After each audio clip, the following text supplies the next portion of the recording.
Kita kembali ke tema, yaitu tentang Lailatul Qadar. Apa itu malam Lailatul Qadar?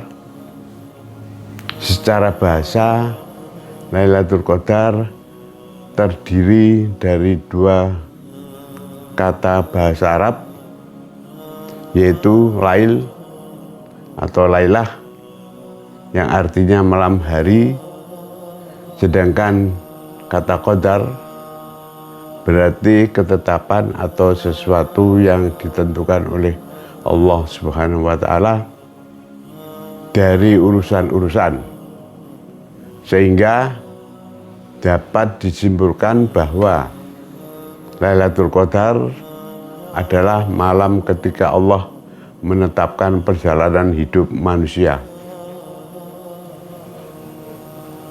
Malam Lailatul Qadar juga dapat didefinisikan sebagai salah satu malam yang paling mulia di bulan Ramadan.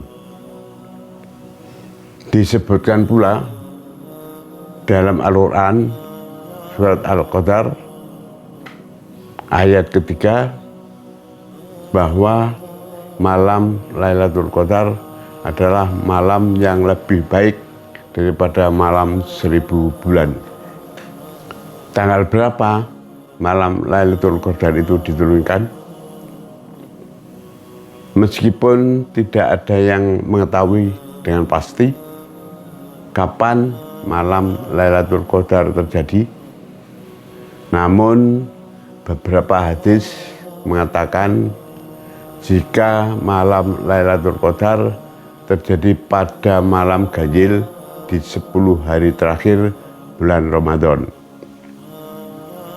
Hal tersebut berdasarkan sabda Rasulullah Shallallahu Alaihi Wasallam, carilah Lailatul Qadar pada tanggal ganjil dari 10 akhir bulan Ramadan. Itu ada di hadis riwayat Bukhari. Rasulullah memberi teladan pada umat muslim untuk meningkatkan ibadah dengan tujuan mendapatkan keistimewaan malam Lailatul Qadar. Para umat muslim berupaya untuk mendapatkan Lailatul Qadar pada 10 hari terakhir. Penyebutan Lailatul Qadar sebagai malam kemuliaan didasarkan pada kejadian turunnya Al-Quran. Berdasarkan tafsir Al-Quran Al-Azim bab 14 nomor 403 yang diriwayatkan oleh Ibnu Abbas, dijelaskan bahwa Al-Quran diturunkan sekaligus dari Lauh Mahfuz ke Baitul Izzah pada malam Lailatul Qadar. Kemudian Allah menurunkan Al-Quran kepada Rasulullah secara terpisah sesuai dengan kejadian-kejadian yang terjadi selama 23 tahun. Nabi Muhammad pernah bersabda ketika setelah usai Perang Badar yang terkenal besar, dahsyat pada masa itu, bahwa sebentar lagi kita akan menghadapi perang yang lebih besar lagi, yaitu perang melawan hawa nafsu. Barang siapa yang dapat mengendalikan hawa nafsu, maka itulah suatu keberhasilan, mendapat kemenangan yang insya Allah mendapatkan anugerah Lailatul Qadar. Hal tersebut ditandai apabila setelah melewati bulan Ramadan tampak ibadahnya meningkat lebih baik daripada sebelumnya, dapat mengamalkannya apa yang telah dilakukan di bulan Ramadan dalam kehidupan sehari-hari.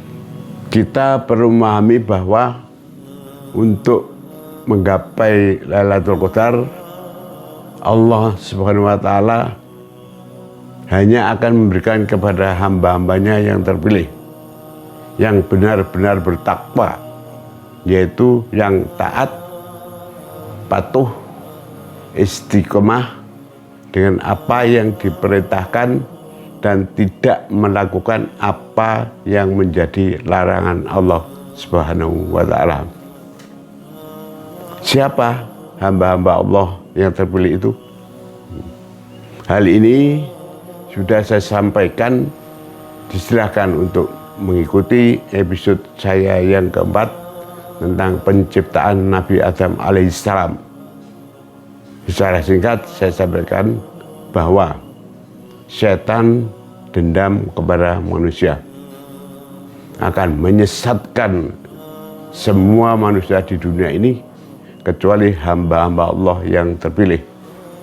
Silakan dipahami di dalam surat Al-Hijr surat 12 ayat yang ke-39 dan ke-40.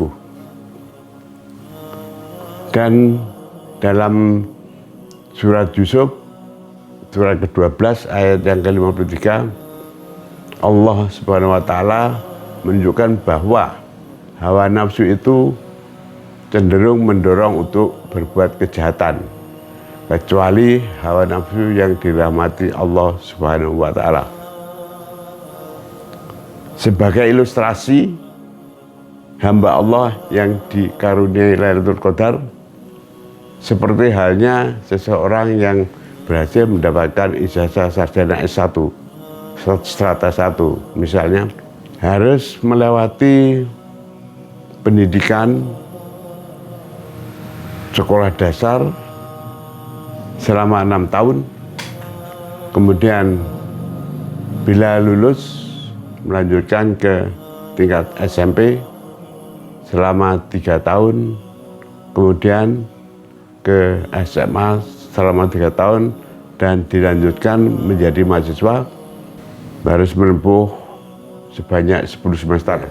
Apabila sudah mendapatkan sarjana S1, maka dia berhak mendapatkan ijazah itu. Misalkan mahasiswa yang lulus sebanyak 100 orang yang akan mendapatkan ijazah.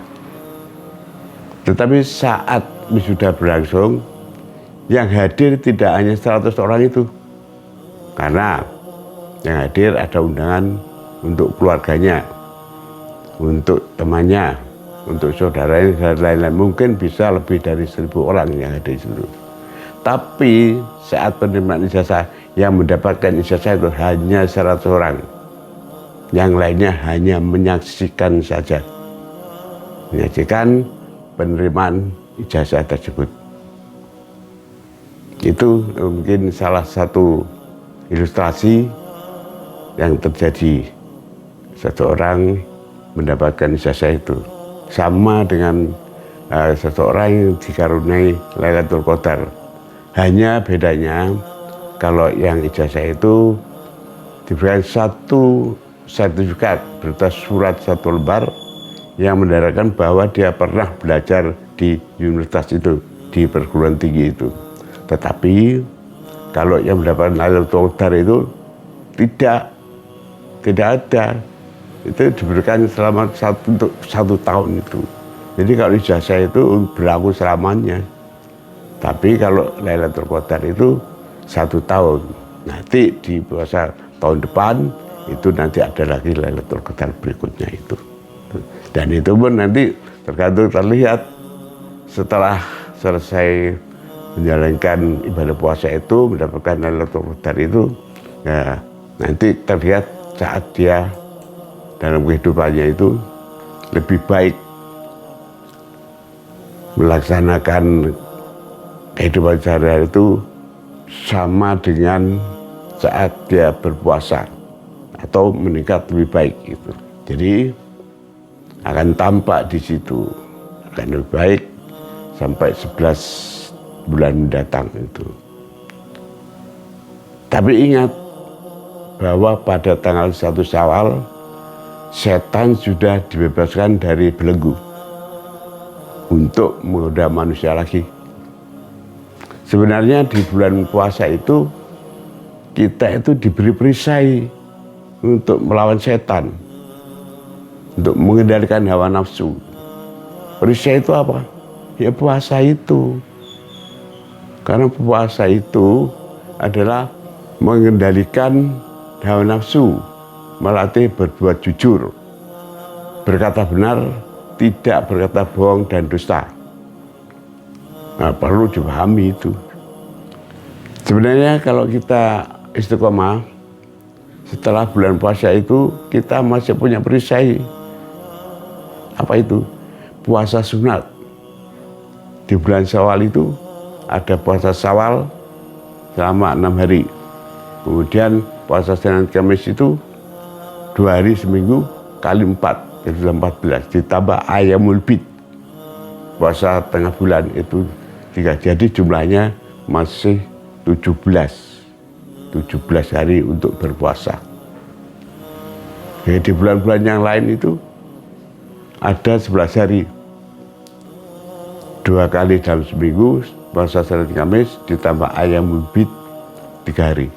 Semoga Allah memberikan bimbingan, petunjuk, pertolongan, serta ridhonya melindungi kita dari tipu daya setan, juga iblis dan pengikutnya, untuk dapat melaksanakan ibadah puasa sampai akhir Ramadan, dan mohon kita diberikan Lailatul Qadar. Demikian sekilas tentang Lailatul Qadar, dan insya Allah saya akan menyampaikan pada episode berikutnya tentang agama dan ilmu. Assalamualaikum warahmatullahi wabarakatuh.